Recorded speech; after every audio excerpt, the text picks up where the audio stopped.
தேவர்களும் அசுரர்களும் திருப்பார்கடலை கடையும் கால் திருமால் ஆமையாக இருந்து மந்திர மலையை தாங்கி உதவினார். ஆகையால் அமுதம் கிடைத்தவுடன் செருக்குற்று உயிர்கள் அனைத்தும் அஞ்சுமாறு கடல்களை கலக்கினார். இதை கண்ட சிவபெருமான் ஆமையை அழித்து அதன் ஓட்டை தான் அணிந்திருக்கும் வெண்டலை மாலையின் இடையில் கோர்த்து அணிந்து கொண்டார்.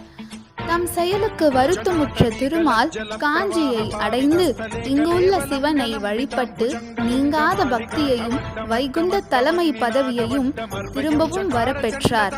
திருமால் கச்சபம் என்றால் ஆமை. ஆமை வடிவில் வழிபட்டதால் இது கச்சபேசம் எனப்பட்டது. சுவாமியும் கச்சபேஸ்வரர் என விளங்கினார்.